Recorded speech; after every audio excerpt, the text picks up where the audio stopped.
we could consider them as customers. In this room. Yes. Teams can interview each other if it's appropriate. All right. One of the things I want to just skim through in the next 15 minutes, we're going to be talking about the importance of interviewing. I think that'll be review to some of the readings that you've seen. Getting strategic, high-quality data. Getting your interviews, actually setting them up, practices, and what you're going to learn from them. And then we're going to have some actual hands-on activity of practicing interviewing with each other. So, why do we get out of the building? This is where you do the learning, obviously.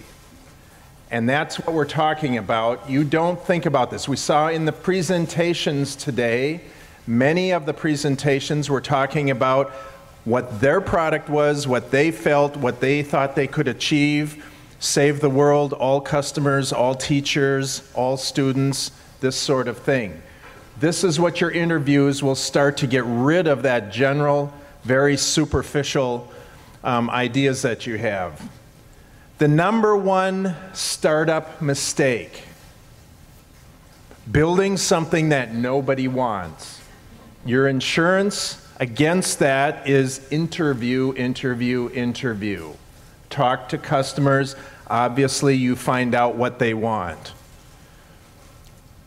I spent 10 years in advertising, 25 years in sales. My life depended on talking to customers, getting interviews set up, getting meetings with them. I often saw this in the advertising world. How many have seen Mad Men? You know the difference between the creatives and the account people? Okay, these are the creatives. They build stuff they want. They don't get out and get their hands dirty with the customers. This is what, as Dean had talked about, getting 100 interviews. That number is chosen because of its correlation with the progress and the quality of your learning. I added high quality is extremely important in this. We've had some people in the past, I remember when EL was saying, everyone I talk to is an interview. Okay, I don't buy that. You need to start getting strategic and targeting the people that you're interviewing. This goes back to what we said in the sessions this morning. Don't talk to your colleagues. Talk to people that have the potential to give you high quality data and that you think at this point are going to provide you with a viable market going forward. Data collection, you want to get deep insights. Observations, try to also observe. One of the things I do is after you interview somebody, can I come into your lab and watch you? Can I sit in your lecture session? Can I sit in your class? Can you shadow somebody around? Observations are also good after the interview. Challenge the interviewees and yourself. Here's something that's come up in the past over and over again. We've had numerous teams talk about our product is fun and exciting, and we validated that because customers said they like fun and exciting. Okay, there's no doubt in my mind that a customer would say that, but they say that about a million other things in their life as well that they would like. So, in the interview, customers will tend to want to give you answers that they think you will like. Okay, how many have found that to be true? All right, that is in fact, you are co-constructing this story with your interviewee, and they are going to want to get, I've had numerous people after I've interviewed them say, I hope I gave you the right answers. And I go, well, that's not why I'm here. I want to find out what you really like, all right? So what you have to do when they say fun and exciting, ask them, what is fun to you? What do you mean by fun? They'll give you another answer that may be less superficial. Peel that back. Keep unpeeling this like the onion. I always talk about going through the 5 whys, like a 2-year-old. Keep saying why, why. And you get to the customer, you keep pushing them to the point where they are starting to describe it in ways that are not superficial platitudes that everybody is programmed to give you in an interview session. You want to break through that. Get stories and examples. That is the way to do it. I say, tell me about a time when this happened. And actually, like an interviewer, get the details of that experience. Don't say, would you buy this? Would you use this? Because the socially correct answer is yes.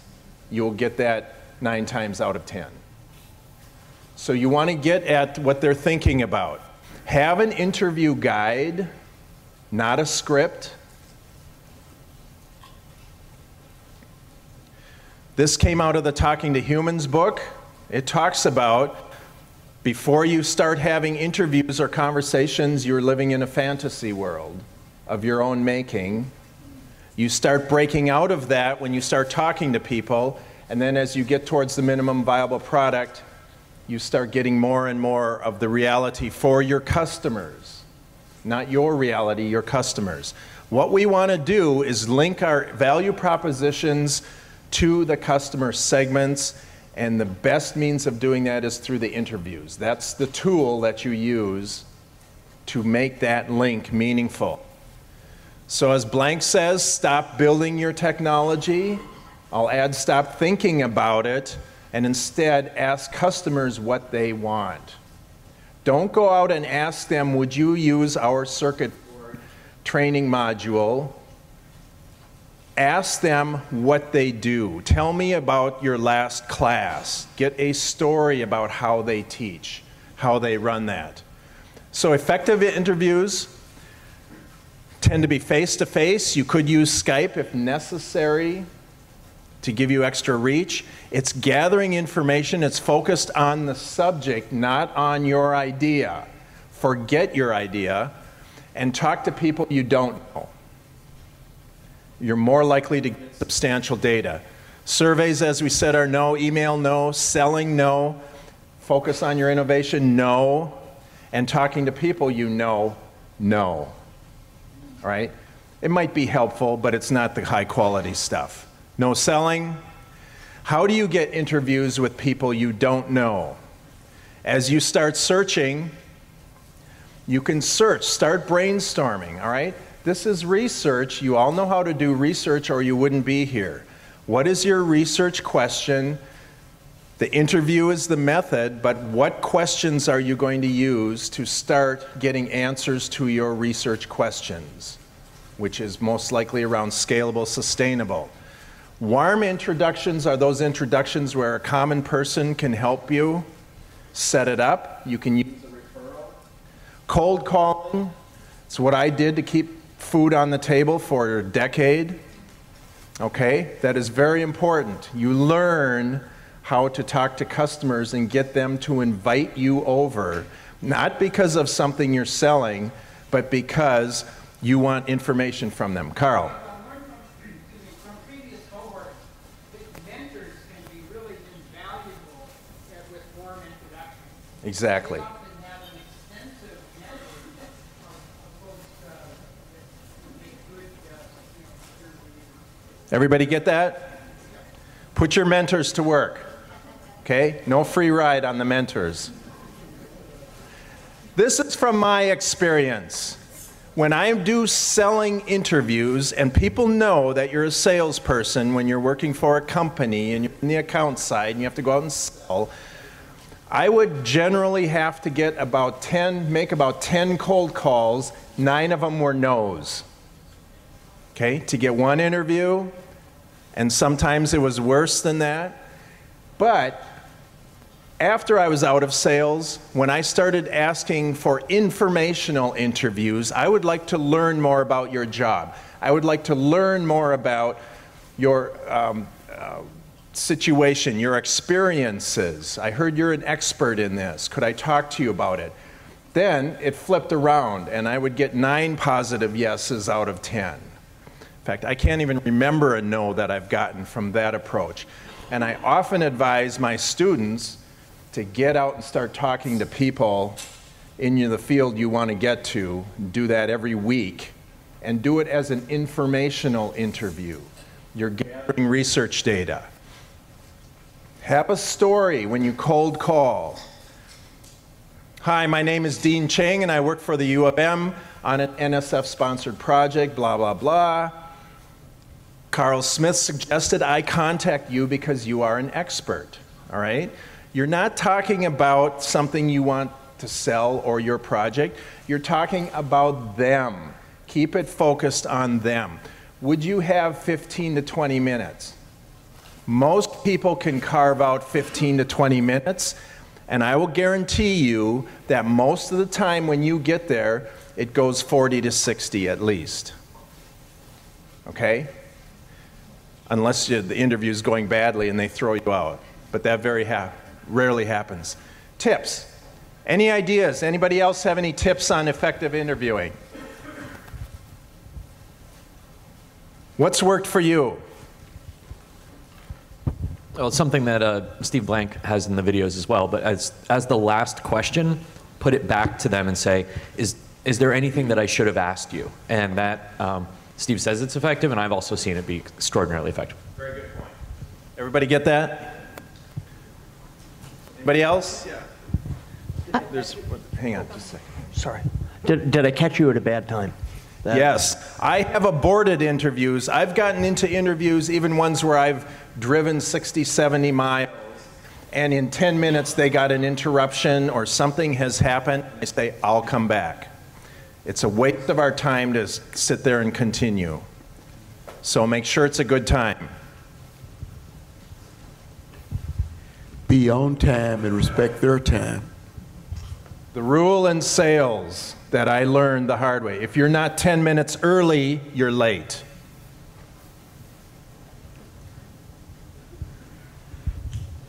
I think it's really hard to listen to what the interviewer is telling you without thinking ahead to your next question, or you know, just staying focused on what the interviewee is saying to you is critical, but it takes a lot of discipline and hard work. Takes a lot of practice. I have found, just one quick, I have found that generally when I'm embarking on an interview stretch for some research, the first 4 or 5 are really clunky and difficult, and then you get in the groove. Use reflection. So often an interviewee they won't give you enough information, so just repeat what they said back to them to encourage them to give you more. Okay, probe. Do not let them say stuff that is so shallow or that you could misinterpret. Really ask them to clarify, okay? Let's look on. Do your homework. Don't ask them stuff that you could look up, all right? Don't waste time talking about stuff. Don't ask them, you know, what is the field of IT like? Go in there knowing what it's like and then start getting the specifics from them. You can do a lot of this stuff on your own. Warm up, of course. This is a great way getting them to talk about, so what's your job like here? What's it like working at Anderson Corporation? What's it like, you know, day to day in the classroom? That gets them talking right away, gets them warmed up. People love talking about themselves. They don't necessarily like listening you talk about yourself. So really use that to your advantage. Engage in conversation, and then this is inquiry about the subject, not about your technology. Let the subject bring up the technology and talk about that, but don't introduce it, at least in the early stages. Try and find out what it's like a day in the life of these people so that you can design an archetype for them. Open-ended questions, obvious things, challenge yourself, close and get referrals. Not only what should I have asked you that I didn't, but who else should I talk to? And get specific names. And I always say, do you mind if I use your name when I call them? That opens doors tremendously. And follow up. You've all had interviews? How many have sent thank you cards or emails? How many have not? Okay, do it. It's easy. You have started building a relationship with somebody, right? Don't you want to thank them? You might want to come back to them. They might want to come to you. They're going to be invaluable. You've started to get some information from these people. Sample questions. I don't try and reinvent the interview guide every time. I go to sample questions that are always out there and then build it from there. Remember, we don't remember 75% generally of what we hear. Even taking notes, it's great to have another person on your team take notes. 70% of an interview is nonverbal. When I would walk into a client's office, I see what pictures are on the wall, what journals or newspapers are laying on their desk, what sorts of things do they have in their office that tell you about them. That's a great way of starting off and getting and building a relationship. You're building relationships, you're not going to the library to check out resources. All right? These are people. Their time is valuable. Respect that, and they've got valuable information for you. We talked about this. The whole point of this is you want to change your guesses to facts in the next 8 weeks. Let me jump to this book once. The Value Proposition Design book. I would recommend getting that if you don't already have it. It's cheap on Amazon. It's full of interviewing tips and questions as well. You can download questions for getting into customer pain points, gains, jobs, and so on. Great place to start. Yeah, and it's available both in e-version and in a print version. Yeah, right. Also, you have links in the syllabus to some of the tools, like the value proposition canvas, which we're going to fairly soon be expecting you to start showing. I've got it on my Kindle, and I use that. They also talk about using these test cards. This is a way of logging the information you've gathered and put it on LPC. Make sure you update this stuff. I looked at one set of interviews this morning. So-and-so chemistry teachers said they use or would consider using electronic technology in the classroom.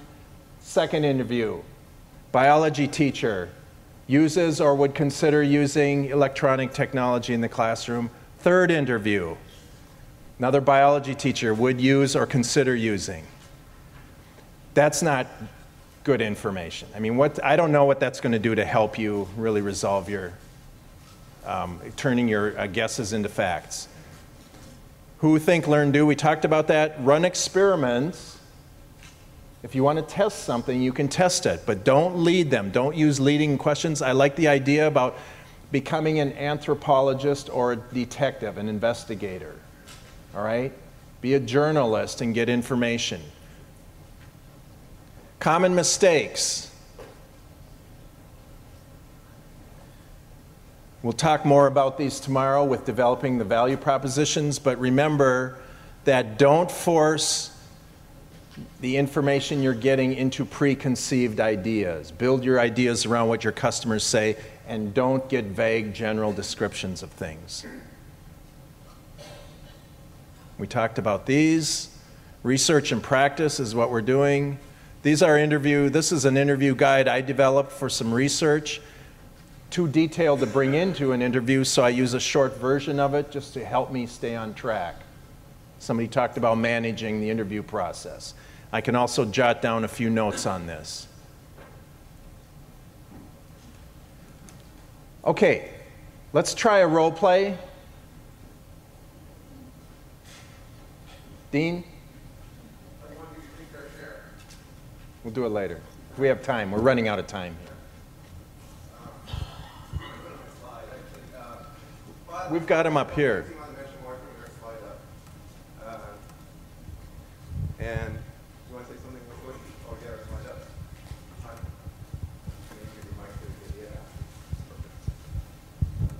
So I was just going to add a couple more comments in there. Interview role play. Very helpful, Russell. Hey, Dean. One of the things that everyone should consider in terms of getting more cold people to help you, that's probably the best feedback you can get is from someone that doesn't know you, right? And I found this to work really well. People will tell you, buy them a cup of coffee, whatever. The best thing you can probably do is share your results with them as an incentive. So when you tell them, hey, I'm doing a survey, or not a survey, an interview, a conversation, what have you, I'd love to share what we're discovering at the end of the project, or even give you maybe your MVP or product when you're done as a free trial or something. Some kind of incentive structure really gets people to give you good, honest feedback if they feel like they're going to be involved in the loop. So that's something everyone may want to consider in here. The other thing I wanted to say about just collecting feedback from people, and it's been mentioned, he mentioned it several times, just assume anyone you ask, would you use my product? They're going to say yes. So like cross that off the list. I like to think of a Henry Ford quote, I'm sure many people have heard it. If I asked people what they wanted, they would have said a faster horse, right? People don't know what they don't know. So what I like to do when I'm asking interview questions is I dig into the problem. I want to know what their problem is. It's your job to innovate and solve that problem. So you're not really asking them, do you want to use my product, right? Ultimately you will, right? And that's make your life easy. But when you're doing interviews, try to really dig into the problem more and discover that through the interview process. I found that to be very helpful. So just a couple suggestions there to help folks as they're doing interviews.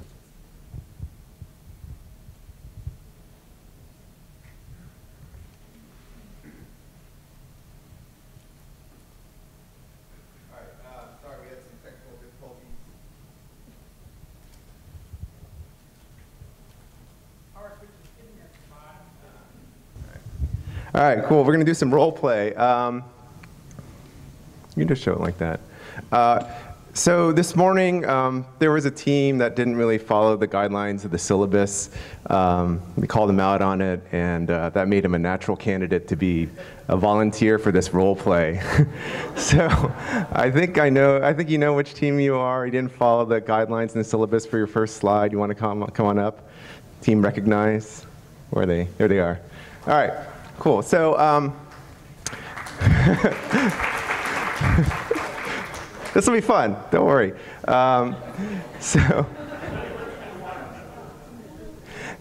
So you can stand up here with Lydia. Lydia will kind of be your coach. So what we're going to do is, yeah, come on up as a team. So yeah, just put it on the, yeah, that one's good. No, I'm sorry, next one. We'll start with them. Okay, I think we have time to do two. So I took this from what you had up yesterday, so you may have updated it, but basically yesterday you mentioned you had some Gestalt psychology kind of game or something like that. Is that right? Is that how you characterized it? And one of your customer segments was 20 to 50-year-old adults, especially women who want to be entertained while learning. So I'm going to play that role. And we're going to do two things. One is I'm going to be a stranger, so you're going to try to basically cold call me or approach me and try to engage me to see if I'd be willing to have a conversation with you. And then if I agree, then you're going to enter into some open-ended questions to try to validate or invalidate some of your hypotheses. So you can strategize a little bit. The first scenario, we'll play that we're just in a shopping mall and you approach me and want to try to ask some questions. So Lydia's there to help coach as well. But yeah, Sean, you want to be the spokesperson? Okay. Yeah, I'll just run with it because it's an iterative process, right? Yeah. So exactly. So all right. So do I call you? Do I make the ring sound? I'm browsing. Yeah, just run them all, and I'm walking along. And all right. Hey, how's it going? Good. Sorry, my name is Sean. I wanted to just wondering if you had a couple of minutes to talk. I'm not actually selling on my way to the Apple Store. Your Apple Store. Do you mind if I walk with you? I won't be too intrusive. I guess. Okay. I'm not actually selling anything, so I'm actually just gathering some understanding. I'm actually a student in design. I want to understand more about how you use certain apps on your mobile phone or your tablet. Is that all right if I ask you a couple of questions? I got maybe about a minute because I really want to get in the store and. Okay. Yeah. Well, I'll just be really quick. What type of apps do you use normally? As far as gaming. Gaming. I don't know. Words with friends. I don't know. Words with friends. Yeah. Okay. Yeah. Do you tend to use those apps during certain time periods during the day or certain moments? I probably would be playing now if I weren't talking to you. Okay. So would you consider yourself a casual gamer or very serious, intense gamer? Casual. I'd say. Casual. Yeah. Okay. So would you be interested in various types of gaming that would be considered casual? Like, in other words, some are, like you said, words with pictures. What about that app that really draws you in? Why do you like that game so much? Because my friends played it and told me about it. Okay, but after that, you started playing on your own. So why did you end up why did you keep playing it?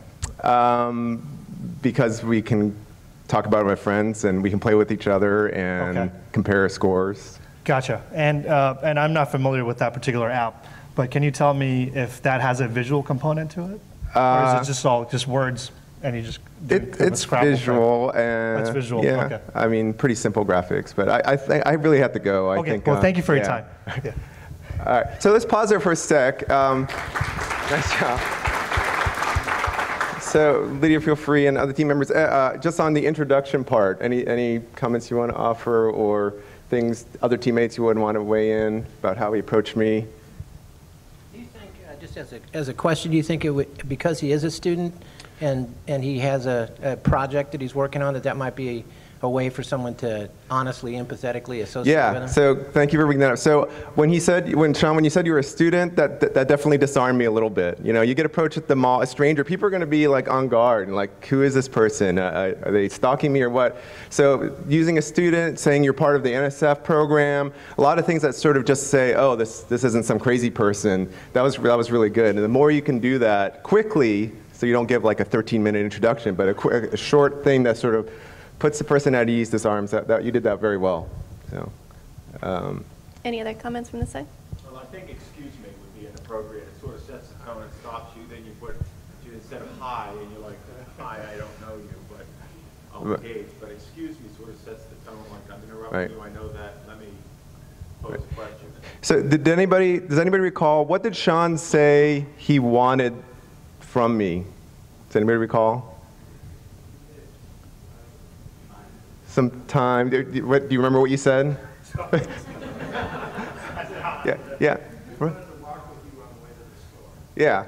So that was brilliant, by the way, as well, right? It's a lot harder to get somebody to stop and like, oh, I'm stuck here. I'm not accomplishing what I wanted to accomplish. That was good walking. Also, people waiting in line, that's a great place to find somebody. If they're waiting in line in front of the archives to go see the Declaration of Independence, they're stuck there, right? So that should enter your planning. That's a lot easier to get a stranger to talk to you. Yeah.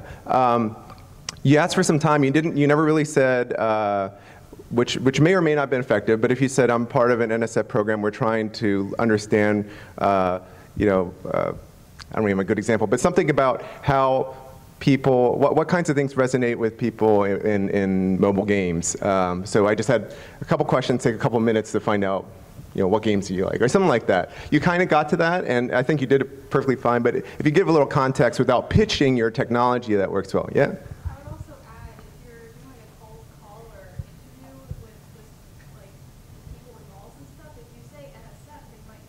Good point. So know your audience. The point was, if you're in a shopping mall, most people won't know what NSF is, right? So you have to be appropriate for your audience. The same pitch won't work for everybody. Great point. All right, just so we can get another team. Very good. Let's give these guys a hand. This is hard to do. We're going to do one more team. Go back up one. The Edward Scissorhands team. So, where are they? There they are. Come on up. How are we doing on time? Okay. So as I understood it from what you posted in your slide last night in LPC, you have some sort of experiential learning thing that's better than circuits and robotics, and your customer segment are college engineering instructors. So am I pretty close? Sort of?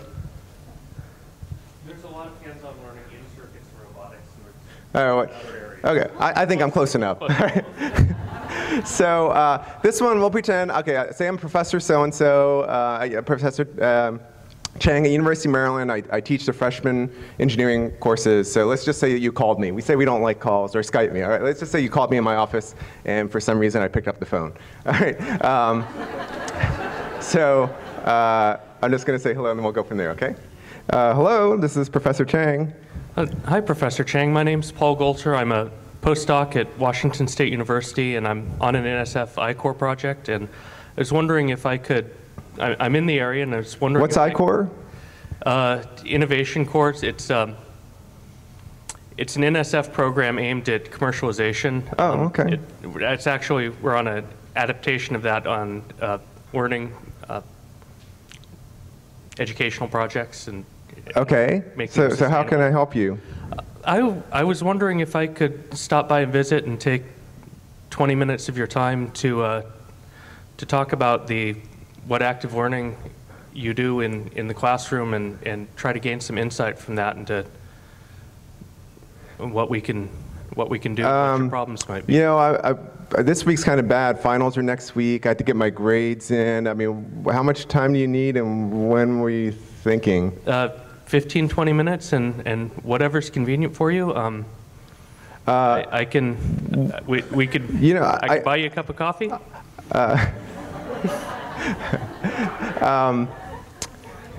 So maybe you should talk to somebody in our Teaching and Learning Center, our Center for Teaching Excellence. They're the ones, the real experts on active learning. I mean, they might be more knowledgeable and be a better interviewer than me. Okay, can I give them your name? Yeah, sure. His name is Ben Peterson, and his contact number is blah, blah, blah, blah, blah. Okay, so let's pause there.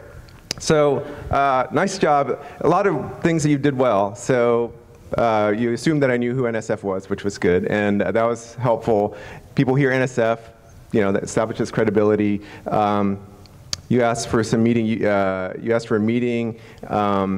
You said a little bit about what you're trying to explore. You offered coffee, which is good. Bribery is really good. Offer to buy somebody a cup of coffee. Hey, I'll bring. What do you like to drink? I'll bring it from Starbucks, and just 10 minutes of your time just to learn a little bit about. When I opened the door and said, hey, there's somebody else that might know better about this, that was great. Follow up. Hey, can I get that contact information introduced? That was all really good. The one thing I was gonna add is, if you can do some homework, like I don't have any publications, but if you did, if you looked up, hey, Professor Chang, I read your publication on such and such. I was really intrigued about, X and that. I'd like to learn a little bit more about, how did you come up with that brilliant observation? Oh, wow, now you got me, right? Now I'm going to be on the phone. I was like, oh, those students can wait. Don't worry. So flattery will get you everywhere. Do a little research, show that you know something about them and why you targeted me versus hundreds of other people. Like I feel, oh wow, you really want to talk just to me. All right, let's transition a little bit into I think how are we doing on time? Oh, sorry, yeah. They really did want to talk with faculty who use their idea, not with somebody in a teaching and learning center. Could you have redirected that and tried to say, well, thank you for that suggestion, but I really want to talk with folks who. Yeah. So Carl brought up a good point. So I gave the example of a publication. Even better would have been, hey, I saw you've done some active learning in your freshman robotics class. And we've looked around, and there are only 3 schools in the country that seem to do that kind of thing. You're one of them. We'd like to learn more. Why did you choose to do that? What's worked well, what hasn't? Because we'd like to try to do something like that. We'd like to learn from that. That would have been a great opening to. Yeah. Yeah. Carl, Todd. Just to riff on what Carl said. So someone who's reluctant to give you an interview for whatever set of good reasons, they're busy and they don't want to talk or whatever, will find ways to slough you off. I'm too busy, I'm running to a meeting, let's call my friend Bob, whatever it is. Accept those. Don't let them off the hook. That's great. Yes, I'd love to talk to your educational learning center about it. Look, you still give me 15 minutes. Don't let them escape. Yeah. And often, once they get to the sloughing stage, if you push it just a little bit further, that's when you get to this. Because they basically say, okay, I'm not going to get rid of this person. Let me just spend 15 minutes. And you got to move on. Yeah. So let's transition a little bit into, let's say you got me on the phone. Yes, keep the mic. Actually, we should wrap this up. So we'll just do a couple minutes of this, and then we'll transition to the exercise. So you got me on the phone, and I teach a freshman robotics class. So what would you want to ask? Let's just jump right into that. I was just wondering if you could tell me how you choose the class activities you use. Well, I don't have a whole lot to say. There's a guy named Bill Forney. He's our Associate Dean of Undergraduate Studies, and so he really drives the curriculum in the freshman classes. But you get to control the day-to-day what happens in the course? How do you plan your sessions? Well, so within the structure that the Associate Dean gives us, yeah, we've got some freedom there. He's a big proponent of active learning and robotics, and so as long as we kind of follow those general guidelines, we've got some freedom. So what do you choose to do with that? Well, I take advantage of what the basically Associate Dean provides the department, because the robotics kits and things like that are really expensive, so I'm not going to pay for it out of my own budget. The school will actually provide Arduino kits, access to 3D printing, all these kinds of things, so I basically try to take advantage of what's already paid for. Okay. What do you do with those? What do you mean by that? But you've got the kits. What activities do you have the students do? Oh, well, how do you design the activity? Well, this again was prescribed by the Associate Dean, and it's pretty cool. We used to do this old make a hovercraft that would follow this black tape line down the corridor, but we switched over this year to this new activity where you have to 3D print this vehicle that'll go through sand and dig for buried treasure, and the kids love it, the prospective parents love it, because now they think their kids go, oh, they all get to do 3D printing and learn about robotics. That was a real big selling point for our engineering school this year. So again, that was sort of prescribed to us, but I'm really excited about it. So what I'm hearing is what excites you about it is how the students and their families react to it? Yeah, I mean, the kids come in, they're excited. I talked to some of the parents. They said, oh, we chose Maryland because of this change in the freshman engineering course, so that was pretty cool. And the faculty all seemed pretty excited because we've been doing that stupid hovercraft for 20 years. So, yeah. Okay. All right, so let's pause there, interest time. So, excellent open-ended questions. I thought. And what I was trying to get to is hopefully where you'll get to for a lot of interviews, where you're starting to understand what's driving my decision points, what I have authority over, what I don't have authority over, and maybe I'm not even the right person to talk to. I mentioned this guy Bill Forney several times. Maybe that's the person you need to talk to, because it seems like I take a lot of my cues from somebody else. Those are the things that you really want to try to uncover in your interviews. So what we're going to do now is we're going to switch to time for you guys. Thank you. Thanks again. Nice job. We're going to do exactly what we just did, except every team pair up with the team that's at your same table. Well, actually, yeah, let's just do it that way. So pair up with the team that's next to you. All right. So the one teaching team member will join each pair. And basically, we've got 20 minutes left. So for the first 10 minutes, one team is going to be the interviewing team. The second team will be the interviewee. So the first team who's doing the interviewing, tell the second team who you want them to play. I want you to play a professor of a freshman engineering course, or I want you to be the director of HR at a technology company, or whatever. Tell them who you want them to play. And the 5 minutes is just sort of a rough guideline, but spend some time how you would engage them and agree to talk to you more, that cold calling, flattery, whatever works. And then the second half, just what are some of the open-ended questions that you ask. And so there'll be a teaching team with each group just kind of facilitating. They might say, stop, how about trying this, try that again. So that's what we're going to do for 10 minutes. And then at 10 minutes, we're going to switch, so you switch roles so that the other team gets a chance to do the interviewing, okay?